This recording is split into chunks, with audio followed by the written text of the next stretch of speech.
その音は何ですか？大丈夫ですか？その音は何ですか？大丈夫ですか？その音は何ですか？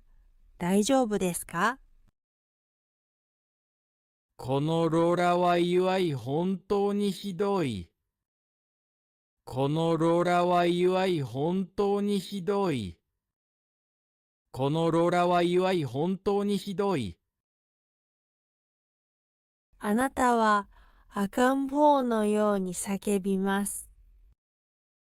あなたは赤ん坊のように叫びます。あなたは赤ん坊のように叫びます。あなたは昨日5キロ走りました。試してみてください。あなたは昨日5キロ走りました。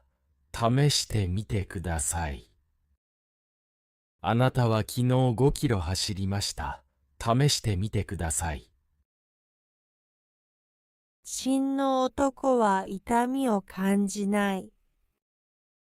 真の男は痛みを感じない。真の男は痛みを感じない。わかりました。ストロングさん。今度はあなたの番です。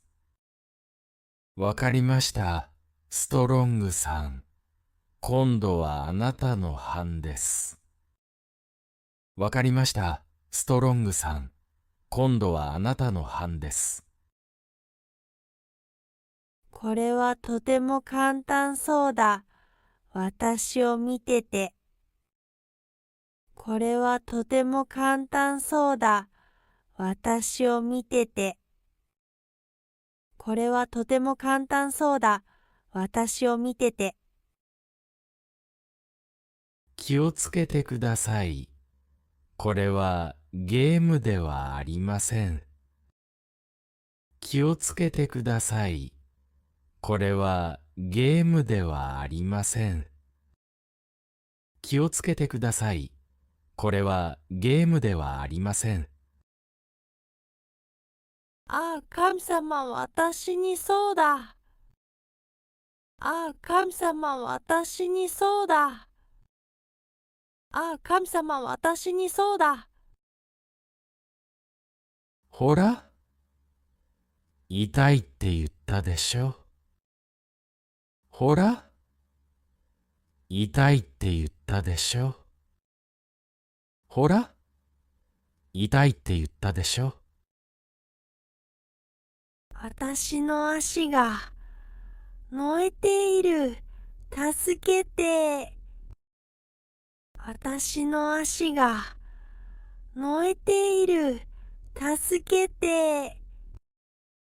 私の足が燃えている。助けて。あなたは今、エビのように見えます。あなたは今、エビのように見えます。あなたは今、エビのように見えます。痛みは知気である。乗り越えろ。痛みは知気である。乗り越えろ。痛みは知気である。乗り越えろ。とても鮮明な言葉ですね。親愛なるあなた。とても鮮明な言葉ですね。親愛なるあなた。とても鮮明な言葉ですね。親愛なるあなた。お願い。もう痛みはたくさん。どうすればいいの？お願い。もう痛みはたくさん。どうすればいいの？お願い。もう痛みはたくさん。どうすればいいの？もしかしたら、もう片方の足を示してみてはどうですか、煎茶よ。もしかしたら、もう片方の足を示してみてはどうですか、煎茶よ。もしかしたら、もう片方の足を示してみてはどうですか、煎茶よ。Great job finishing this exercise. To keep me motivated and supported in making more videos, please give it a like, share, and subscribe.